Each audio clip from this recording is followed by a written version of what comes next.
তো ইব্রাহিম আলাইহিস সালাম এবার শিক্ষা দেওয়ার চিন্তা করছেন। তিনি বলছেন যে যখন এরা মেলাতে যাবে, ওই উৎসবে যাবে, তখন আমি এদেরকে দেখে নিব। এটা কুরআন চমৎকারভাবে বলেছে যে إذ قال لأبيه وقومه ماذا تعبدون أئفكا آلهة دون الله تريدون فما ظنكم برب العالمين فراغ إلى آلهتهم فقال ألا تأكلون। ইব্রাহিম আলাইহিস সালাম এবার যখন ওরা মেলায় চলে গেছে, যাওয়ার আগে আবার ইব্রাহিম আলাইহিস সালাম বলছিলেন যে ইন্নী সাকিম, আমি হচ্ছি অসুস্থ। আমি কি অসুস্থ? নজর নজরতান ফিন নুজুম। ইব্রাহিম আলাইহিস সালাম রাতের বেলা আকাশের দিকে তাকালেন একবার, তাকিয়ে ওদেরকে বললেন যে ইন্নী সাকিম, আমি অসুস্থ। এটা কৌশল, আমি অসুস্থ, এটা কৌশল। এই কৌশল আবার সব জায়গায় খাটাতে যায় না। তো এবার যখন তারা চলে গেল, ফারাগা ইলা আলিহাতিহিম ফাকালা আলা তাকুলুন, এবার তিনি ওই মূর্তিগৃহ যেটা ওদের, ওখানে ঢুকে বলছেন যে আলা তাকুলুন, তোমাদের কি হলো, খাচ্ছ না কেন? কাদেরকে বলছে এই কথা? মূর্তি, খাচ্ছ না কেন? আলা তাকুলুন। ফারাগা ইলা আলিহাতিহিম ফাকালা আলা তাকুলুন মা লাকুম লা তানতিকুন, কি হলো, কথা বলছো না কেন? মা লাকুম লা তানতিকুন, কি হলো, কথা বলছো না কেন? এবার ফারাগা আলাইহিম দরবান বিল ইয়ামিন, এবার ইয়ামিন মানে ডান হাত, ডানাতে যা পেয়েছিলেন আর কি, তা দিয়ে সবগুলোকে ভেঙে চুরমার করে ফেলছে। ব্যাস, এবার ওরা যখন আসলো এসে বলছে যে আনতা ফাআলতা হাযা বিআলিহাতিনা ইয়া ইব্রাহিম, হে ইব্রাহিম তুমি কি আমাদের উপাস্যদের সাথে এই কাজ করেছো? ইব্রাহিম বলছেন লা, না, বাল লা আসলে কোরআনে নাই, আমি নিজের মতো করে বললাম আরবি বলতে বলতে। বাল ফাআলাহু কাবীরুহুম হাযা, বড় এই বড়টা এই কাজ করছে, এর মধ্যে সবচেয়ে বড় যেটা আছে এই ব্যাটার কাজ, আমি করি নাই, আমি তো করি নাই। তখন ওরা তো এটা তো হতভম্ব হয়ে গেল, যে সে বলছে যে তুমি তো জানো, তুমি তো খুব ভালো করেই জানো যে তারা কথা বলতে পারে না, নড়াচড়া করতে পারে না, কিছুই করতে পারে না। তখন তিনি বললেন তাহলে তোমরা কেন এমন ইলাহের উপাসনা করো যে কথাও বলতে পারে না, শুনতেও পারে না, দেখতেও পারে না, তোমার উপকারও করতে পারে না, ক্ষতিও করতে পারে না। কিন্তু এবারও কিন্তু যুক্তি নাই, কোনো তাদের কাছে কোনো দলিল নাই, কোনো প্রমাণ নাই, কোনো যুক্তি দর্শন কিচ্ছু নাই। এবার শুরু হলো জুলুম। জালেমের কাজ কি? যুক্তি, জ্ঞান, দর্শন, বিজ্ঞান এগুলো দিয়ে যখন পরাস্ত, এগুলো দিয়ে পারছি না, এবার পেশি শক্তি। এবার কি? পেশি শক্তি। ব্যাস, এবার পেশি শক্তি। ইব্রাহিম আলাইহিস সালামকে নিয়ে যাওয়া হচ্ছে নমরুদের দরবারে। এবার চলো, এবার তোমার আজকে খবর আছে। এবার পুরো রিমান্ড হবে 7 দিনের। একদিন রিমান্ড হলেই অবস্থা খারাপ হয়ে যাওয়ার কথা। ইব্রাহিম আলাইহিস সালামকে এবার নিয়ে যাচ্ছে ধরেন নমরুদের কাছে। কি যে হবে আল্লাহ ভালো জানে। ইব্রাহিম আলাইহিস সালাম যখন যাচ্ছেন তখন কি তিনি জানতেন যে আল্লাহ পাক তাকে আগুন থেকে বাঁচাবেন? এই ঘটনা যে ঘটবে তিনি কি জানতেন? আচ্ছা, আমরা না হয় জানি যে এমনটা হয়েছিল। ইব্রাহিম আলাইহিস সালাম ওই সময় তো জানতেন না যে কি হতে যাচ্ছে। তার মানে তার ওই সময় তার ইমানের তেজ, তার স্থিরতা, ইস্তেকামা এবং তাওয়াক্কুল কত বেশি ছিল। তাকে নিয়ে যাওয়া হচ্ছে। এবারে নমরুদের সামনে দাঁড় করিয়ে নমরুদ এবার একটু মজা নিয়ে জিজ্ঞাসা করলো যে কে তোমার রব? ওই কবরের প্রশ্ন করার মতো, মান রব্বুক, তোমার রব কে? তো ইব্রাহিম আলাইহিস সালাম বলছে রব্বি আল্লাযী ইউহয়ী ওয়া ইউমীত, আমার রব তিনি যিনি জীবন দেন মৃত্যুও দেন। এবার নমরুদ বলছে ক্বালা আনা উহয়ী ওয়া উমীত, আমি তো জীবন দিই আর মৃত্যু দেই। কিভাবে? একজন যাবজ্জীবন প্রাপ্ত আসামিকে ডেকে নিয়ে ছেড়ে দিল, দিয়ে বললো যে জীবন দিলাম। আর একজন আসামিকে ডেকে তৎক্ষণাৎ মৃত্যুদণ্ড দিয়ে মৃত্যু দিলাম। তো ইব্রাহিম দেখলেন আলাইহিস সালাম এ তো মোটা বুদ্ধির মানুষ, কারণ যে যত বড় জালেম হয় তার বুদ্ধি তত মোটা হয়, কিন্তু এটা মাথায় রাখবেন। ফেরাউনের মতো জুলুম মানুষের বুদ্ধি লোপ করে দেয়, আর শিরক মানুষের মধ্যে ভয় সঞ্চার করে। যখন আপনি শিরক করতে থাকবেন মনে খুব ভয় কাজ করবে। এবং মুশরিক বাহিনী কখনো ইসলামের বিজয় লাভ করতে পারে নাই। যে মুসলিম সেনাবাহিনীর মধ্যেও শিরক ছিল না, ওরা যুদ্ধের মাঠে পরাজিত হয়ে গেছে। ইতিহাস ঘাটবেন, মুসলিম যে সেনাবাহিনীর মধ্যে শিরক ছিল ওই সেনাবাহিনী পরাজিত হয়ে গেছে। আবার অল্প গুটি কয়েক সেনাবাহিনী তারা তাওহীদপন্থী ছিল, তারা জয়লাভ করেছে। ইতিহাস ঘেটে দেখবেন। তো জুলুম কি করে? বুদ্ধি লোপ পায়। নমরুদের বুদ্ধি লোপ পেয়ে গেল। তো ইব্রাহিম আলাইহিস সালাম বলছেন রব্বি আল্লাযী ইউহয়ী ওয়া ইউমীত, এ তো এটা বুঝলো না। তাহলে ইন্নাল্লাহ তাআলা ইন্নাল্লাহ ইয়াতি বিশ-শামসি মিনাল মাশরিক ফাতি বিহা মিনাল মাগরিব, ইব্রাহিম আলাইহিস সালাম বলছেন যে আল্লাহ রাব্বুল আলামিন, আমার আল্লাহ তিনি পূর্ব দিক থেকে সূর্য ওঠান, তো তুমি যদি ইলাহ হয়ে থাকো তাহলে পশ্চিম দিক থেকে উঠাও। এটা আরো বড় অকাট্য দলিল হলো। তার অবস্থাটা আল্লাহ ব্যাখ্যা করছেন এভাবে, আল্লাহ বলছেন ফাবুহিতাল্লাযী কাফার, কাফের একদম হতভম্ব হয়ে গেল। একদম হতভম্ব হয়তো লাভ নাই, বেশি শক্তি আছে আমার, তোমার যুক্তি বিজ্ঞান দর্শন থিওরি তোমার দরকার নাই, তোমার দিনের জ্ঞানের এলিমেন্ট তোমার দরকার নাই, তোমার ওয়াজ নসিহতের আমার দরকার নাই, আমার কাছে কি আছে? বেশি শক্তি আছে, পিঠায় সব সিধা করে ফেলাবে একেবারে। বাস ইব্রাহিম আলাইহিস সালামের জন্য বলছে ফাল হাররিকুহু ওয়ানসুরু আলিহাতাকুম, একে জ্বালায় দাও, পুরায় দাও, একে জ্বালায় পুরায় দাও, তোমাদের ইলাহদেরকে সাহায্য করো। আল্লাহ পাক অন্য জায়গায় বলছেন যে ফাআরাদু বিহি কাইদান ফাজআলনাহুমুল আসফালিন, তারা ইব্রাহিম আলাইহিস সালামকে একটা বিশেষ বড় একটা কৌশল করল। এই কৌশলটা কি ছিল? তাকে অগ্নিকুণ্ডের মধ্যে ফেলে দেওয়ার একটা চেষ্টা করলো, আগুন জ্বালিয়ে রাখলো। বলা হয় 40 দিন, এগুলো হিস্ট্রি বা তাফসিরুলতে আসছে, আমি just Quran text to the point বলছি। তো আগুন দাউ দাউ করে জ্বলতে লাগলো, ওই ব্যাবিলন ওখানকার সব মানুষ দেখছে বিষয়টা। তো ইব্রাহিম আলাইহিস সালামকে ফেলে দেওয়া হবে। দেখেন, যখন ফেলে দেওয়া হবে তখন কি ইব্রাহিম জানতেন যে তিনি আগুনে পড়বেন না? তিনি তাহলে প্রস্তুত ছিলেন, তিনি তখন জীবন দেওয়ার জন্য প্রস্তুত ছিলেন। ঠিক আছে, এখন তাকে ফেলে দেওয়া হচ্ছে, ঠিক ওই সময়ে জিবরাইল আলাইহিস সালামের আগমন। সুবহানাল্লাহ।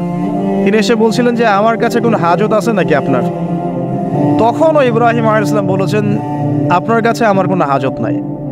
হাসবি আল্লাহ ওয়া নি'মাল ওয়াকিল, এই যে কথাটা আমরা বলি হাসবুনাল্লাহ ওয়া নি'মাল ওয়াকিল, হাসবি আল্লাহ ওয়া নি'মাল ওয়াকিল, ইব্রাহিম আলাইহিস সালাম বললেন আল্লাহই আমার জন্য যথেষ্ট এবং তিনিই আমার উত্তম কর্মবিধায়ক।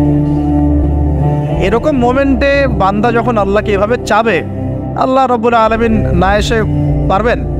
কখনই পারবেন ইনশাআল্লাহ তাআলা। তখন আল্লাহ রাব্বুল আলামিনের আদেশ চলে আসলো, ইয়া নার, হে আগুন, কুনি বারদান ওয়া সালামান আলা ইব্রাহিম, ইব্রাহিমের জন্য ঠান্ডা হয়ে যাও, শীতল ঠান্ডা হও, মানে খুব শীতল না, বা আরামদায়ক শীতল ঠান্ডা হয়ে যাও। সুবহানাল্লাহ। এভাবে আল্লাহ রাব্বুল আলামিন ইব্রাহিম আলাইহিস সালামকে অগ্নি পরীক্ষা থেকে বাঁচালেন। ওখানে ইব্রাহিম আলাইহিস সালাম থাকলেন, কোনো ক্ষতি হলো না। তিনি পরবর্তী সময় বলেছিলেন ওই সময়টুকুর মধ্যেই তিনি শান্তিতে ছিলেন। ওই যে বললাম না, অনেকে যে নির্যাতন নিপীড়নের শিকার হয়, তারপরে বলে যে ওই সময়টুকুই ভালো ছিলাম, আল্লাহকে পেয়েছিলাম, তেলাওয়াত বেশি ছিল, তাহাজ্জুদ বেশি ছিল, পরে ফিতনার যুগে চলে আসছি। তো এই হলো অগ্নি পরীক্ষা। এরপরে কমকে দাওয়াত দেওয়ার হলো না, সেখান থেকে চলে যেতে হলো।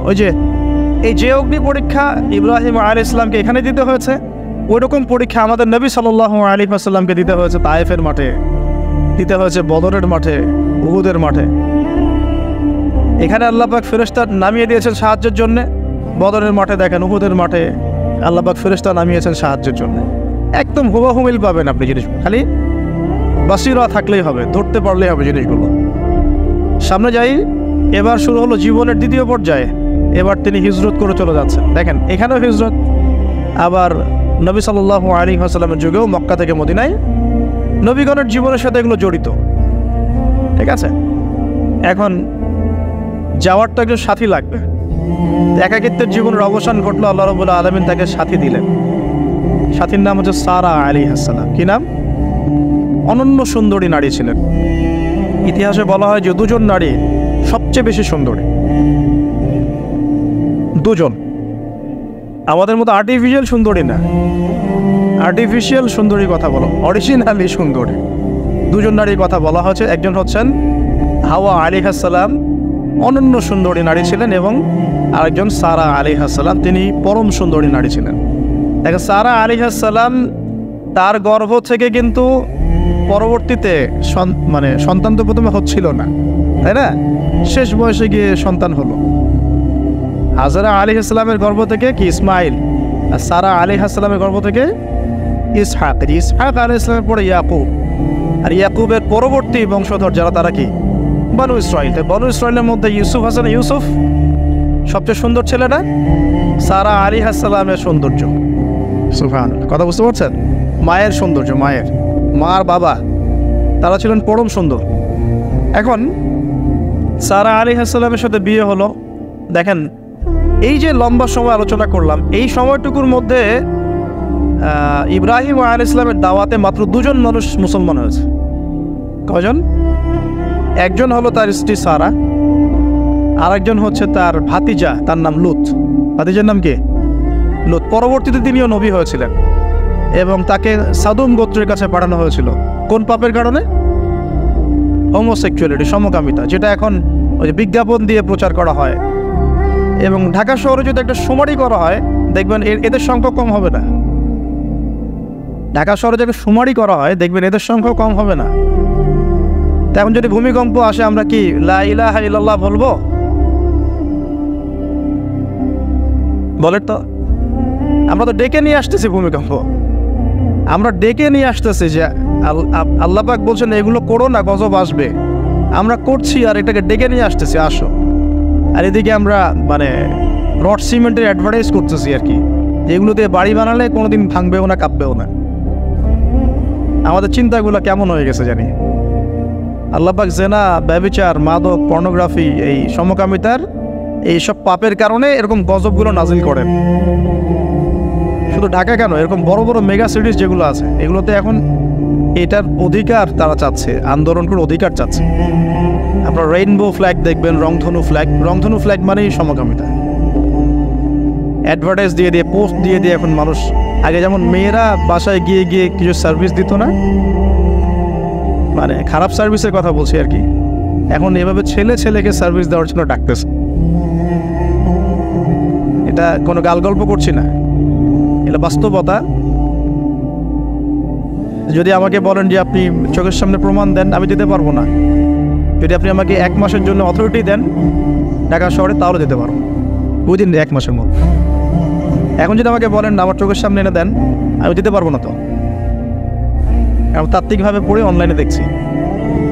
যদি বলেন যে 1 মাসের অথরিটি আপনাকে দিলাম, খুঁজে বের করে দেন, 7 দিন লাগবে না ইনশাআল্লাহ। তো কথা হচ্ছে এটাই, যে এই যে সাদুম গোত্রের কাছে পাঠানো হচ্ছে লূত আলাইহিস সালামকে সমকামিতার পাপের কারণে। পরবর্তীতে এই কওমটাকে ধ্বংস করা হয়েছে। আল্লাহ পাক এমনভাবে ধ্বংস করেছেন যেটা ইতিহাসে কখনো করেন নাই।